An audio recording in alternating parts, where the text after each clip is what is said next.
I would like to invite an INSEAD alumnus, Vadim Grigoryan, with his great presentation about brands as cultural agents. Please, Vadim, the floor is yours. Well, thank you, Katya. This is the clicker. And thank you, everyone staying here. I think it already says a lot about you. You really believe that your businesses and brands would be changed through art and culture, not the Bain presentation in some other place. We talked today a lot about digital. We talked a lot about sustainability. For me, there is nothing to talk about these. These are the things that are must for luxury. What I'm going to talk about is the revolution. It's something you will remember me in 10 years. It would be the hottest topic in all the boardrooms of every single luxury company. So we talk about the revolution of culture. Cultural agency as the vehicle of brand leadership. It's not just a nice thing to have a nice tick on the box of your social responsibility program just to make some investors happy. This is something that is going to redefine the way luxury brands and, for that matter, any aspirational brand is doing and will be doing their business. I would like to start my presentation with this little quotation from the French Nobel Prize winner François Jacob, and he said, "What man seeks to the point of anguish in his gods, in his art, in his science, is meaning. He cannot bear the void. He pours meaning on events like salt on food." And this is fundamental. Today we're screaming for meaning. All the millennials, all the old people, all the people that even not born in the womb of their mothers, they're screaming for meaning, especially in our secular world. And that's why we are human, we are art animals, because art and culture is fundamentally a meaning search mechanism. And luxury will be and is, to some extent today, is about that.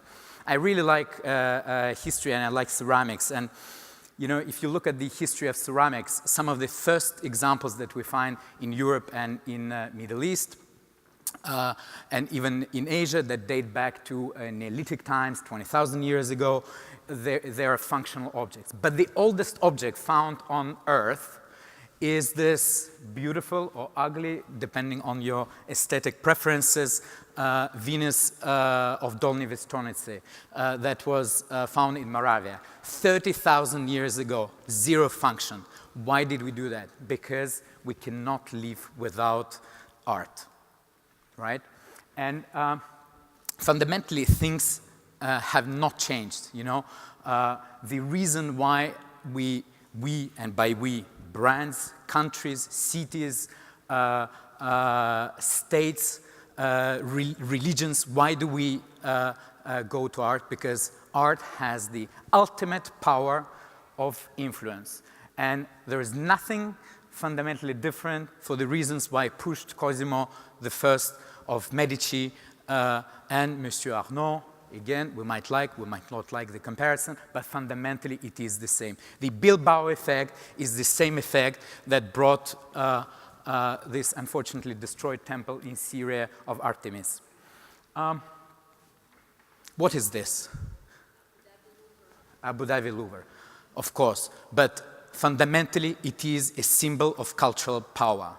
Abu Dhabi understands that with all the money in the world that they have, if they're not becoming cultural agents, they would be just smashed from the earth. You know, nobody cares about their money if there's nothing like this. And by the way, it's one of the most beautiful museums I've ever visited. So what is the role of art and culture for brands and corporations today? I really believe that today, a luxury brand, and especially tomorrow, should pursue two cults. The first cult is the cult of product. How your things are done, craftsmanship, this, that. So that is very, very important. The second one is the cult of culture. So a brand has to become a cultural agent in order to really create aspiration. So the definition for me of the cultural agent is an aspirational brand or an organization that brings something with a cause with the cause, beyond the transactional value that otherwise would not exist and enrich our culture. So that's how I view things. And what is important is beyond the transactional value. Muccia Prada, as much as I don't feel like a collector, I'm even less a patron, I am and want to be an active part of shaping culture. And that's why Prada is where it is.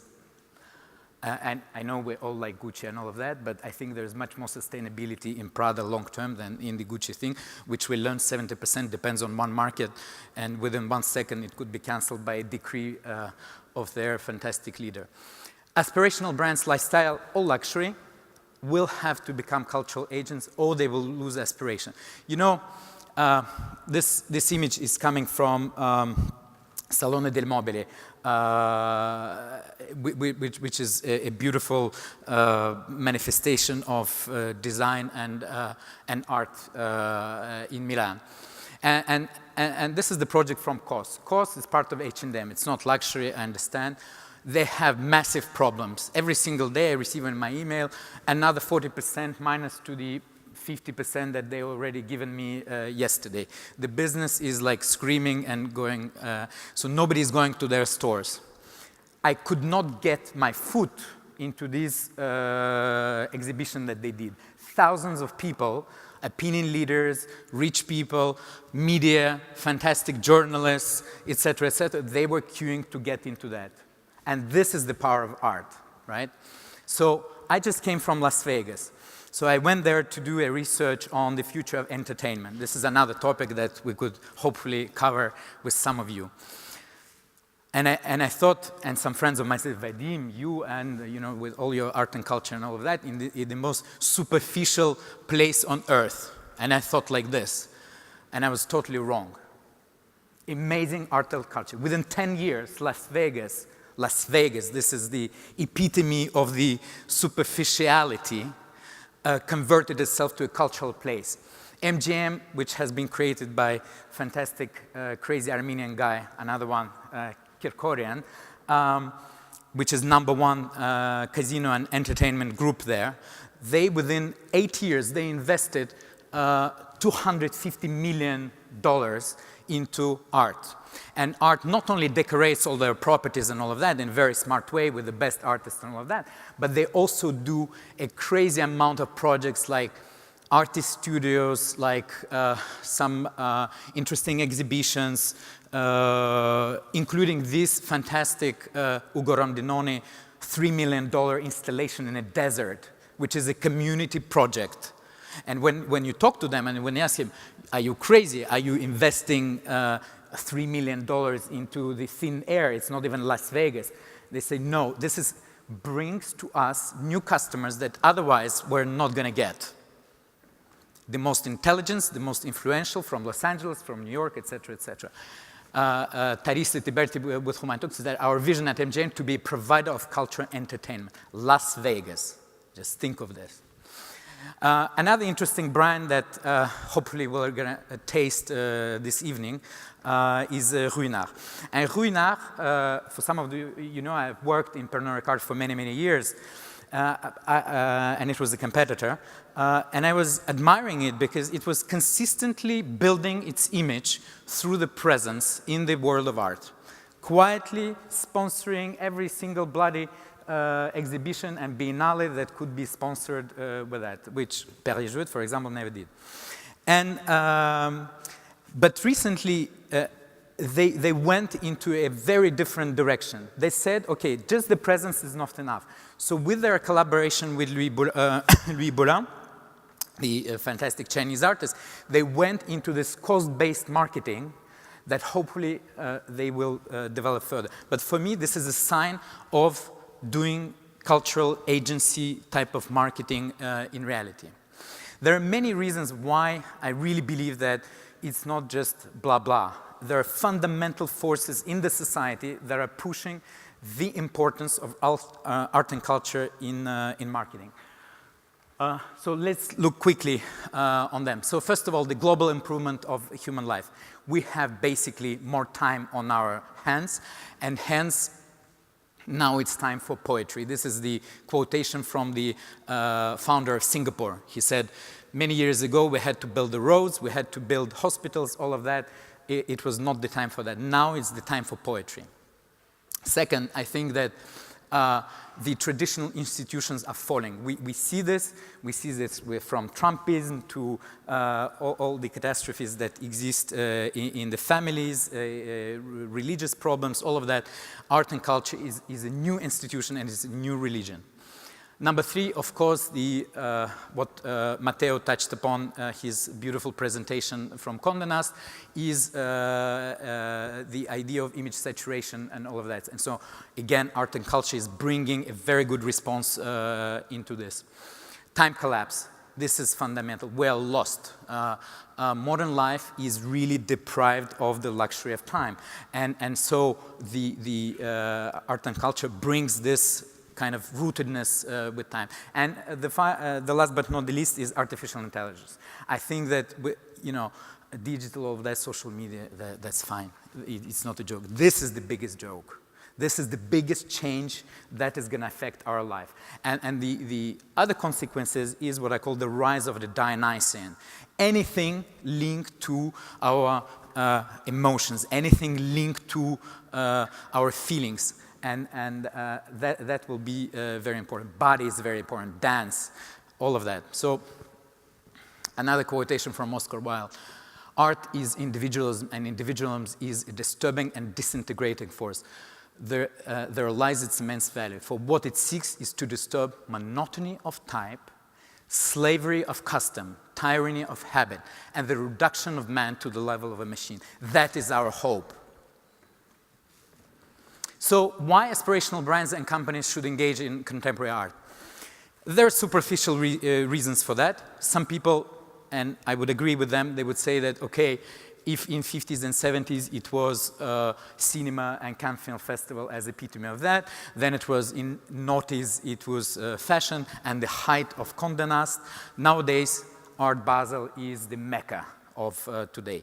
And so all the top artists, all the top actors, the richest people, they all come there, and Venice Biennale and all of that, etc.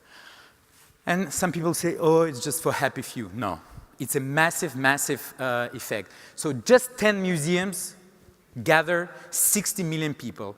I've got statistics that shows, at least in the US and in the UK, there are more people physically going to museums than to all the sports events combined. So please, when your corporate people tell, oh, blah, this and that, we cannot, it's just for happy few, it is not true. It is simply not true. Just one bloody exhibition in the Lost Place in Italy, forgive me all the fantastic Italians that are here, but it gathered only during 16 days 1.2 million people. Just one bloody exhibition of Cristo. Okay, it's big and beautiful and all of that, I understand, but still, contemporary art is hot. This is the, and luxury is also about hot. That's why this is coming from culture projects, and some people have been working on this, like Masha. Very interesting.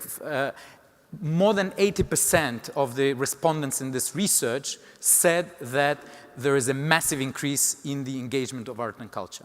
So art can help high-end brands to build the road to brand leadership. So why and how? Bringing meaning, of course, number one, bringing meaning, but in an entertaining way. Not doing lecturing, what I'm doing, but in a really entertaining way. So we talk about brand experience, all of that. Artists are naturally doing fantastic brand experience. The reason why Da Vinci was brought to France is not his Mona Lisa and all of that. It was, by the way, in the bathroom of François Ier in Fontainebleau, where INSEAD is. So it was like a little thing, nice to have. The real thing, it was to bring Leonardo da Vinci to build the best world-class events for François Ier, right? Event management. These guys know how to do it the best way. Art can keep nurturing top influences conversation. So this guy, George the Poet, he's an artist working with language, and I invited him for a very upscale event in South Africa together with Prince Harry.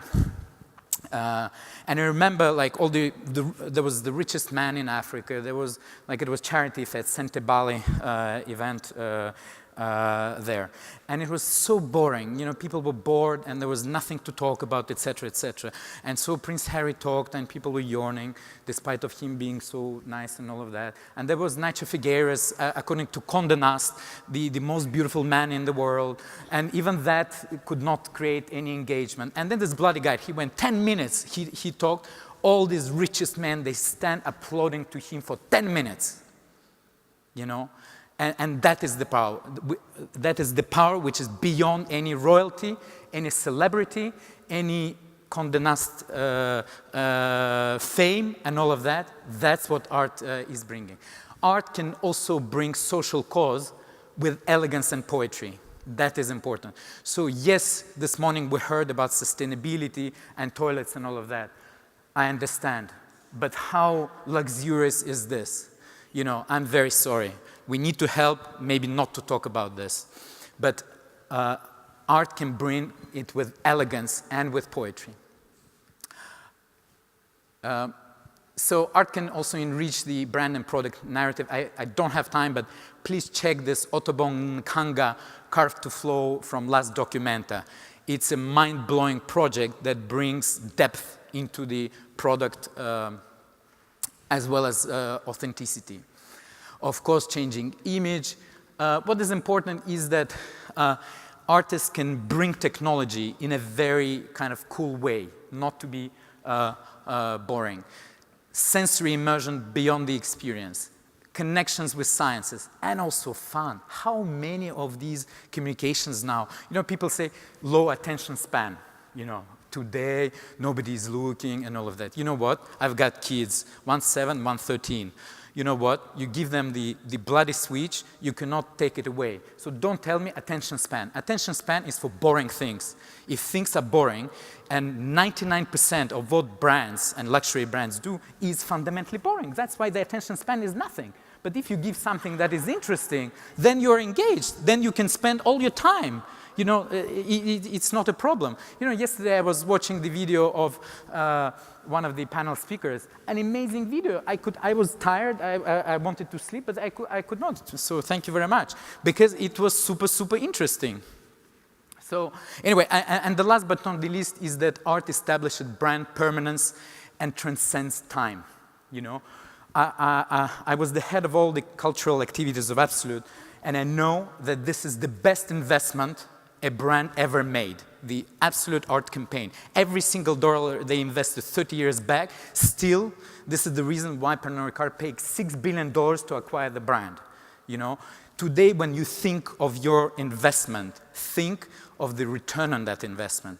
Is it a little thing on your Snapchat, or there's something that even in 10 years, you're gonna come back and you're gonna say, oh my God, this is still relevant. And that's what art brings, this absolute relevance across the time and ages. So how brands should engage with art and culture? This is from the same research done by here present Masha. You know, many brands today are engaged in art and culture, many, many, many. When Absolute was there was only Absolute, you know, and there was a little bit BMW, and that's it.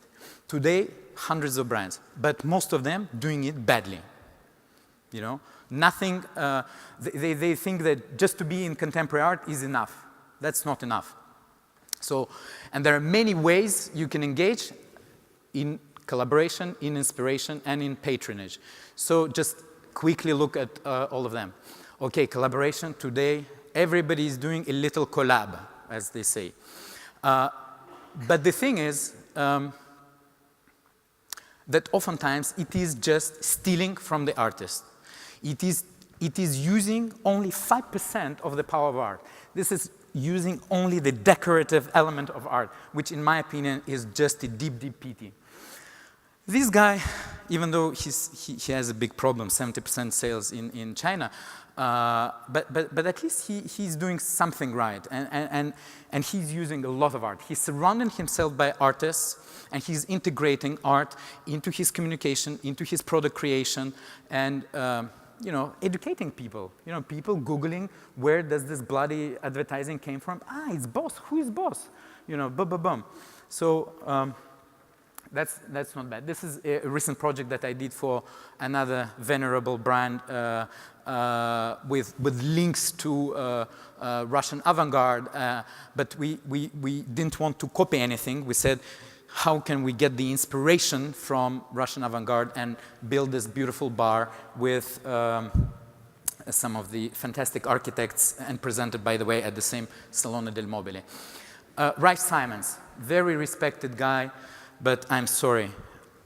What is he doing? He's just taking and piggybacking on the history of the brand without bringing any creativity to it. You know, okay, just taking an image and putting it on a sleeve, for me, it's disgraceful. You know, where lies the fine line between the harmonious and organic interaction with art and abuse? For those of you who are interested, you can look at my article that was published in Forbes, where I defended this collaboration. So we can discuss later. But I think still it is a borderline. So in terms of inspiration, I think that's where you need to spend a little bit more time. So, and go beyond the visual aspect. And you can look at artists not just as a designer, but artists as visionary and innovator, strategist of design, entrepreneur, artists as communicator and influencer. You know, Marcel Duchamp, the artist acts like a medium music being. Artists are like antennas. They can bring trends better than any Bain research that is in the room next door. So, artists are the astute marketers of design. They know how to create things out of thin air. Total value creation. I'm finishing. You know, and we can try to penetrate the intricacies of their processes and bring this back to the businesses. And we're going to discuss in the panel discussion this a little bit. Can you imagine Oliver Ellison? Things are out of hand, things are nuts, things go wrong, and we celebrate it. Just this phrase can teach us a lot in the business process, right? Of course, communication. I think there are very few examples of brands following the path of non-aesthetic artist inspiration. Really like this case of Sugimoto. Yes, they did this carré with him, but for 3 years, what he was doing, nothing. He was just coming and talking to the people inside Hermès, to their marketers, to their craftsmen, etc., and building the links. And you can learn from that. So bravo Hermès, even though not often it's true. Okay, patronage. Here, just one little message that I would like to say, that in you know, in patronage, instead of sponsoring exhibitions, doing things, I don't know, with museums and all of that, I think a brand today can build a custom-made, what I call cultural or art initiative, right? So something that is going to communicate exactly the values of your brand. And in today's reality, for any brand value, there is a specific bunch of artists that would spend their life to talk about horses, cars, balloons, bags, travel, whatever the definition of your business. And these are just some of the good examples, I think, even though we can criticize them as well. But I think Rolex Mentor and Protégé is really good. Davidoff, BMW Art Journey. And I would like to finish my presentation with another quote from this Russian artist. That which belongs to the spirit of the future can only be realized in feeling. And to this feeling, the talent of the artist is the only road. Vasily Kandinsky, The Spiritual in Art, 1911. Please keep this message. And for those of you who are asking what the heck is MA Creative, it's a new collective, it's a new network of extremely talented individuals, to whom I belong as well. But there are many more talented, working with high aesthetics, with high technology, and it's just a brand new creation, but already with a presence in Paris, London, and New York. Thank you very much. Thank you very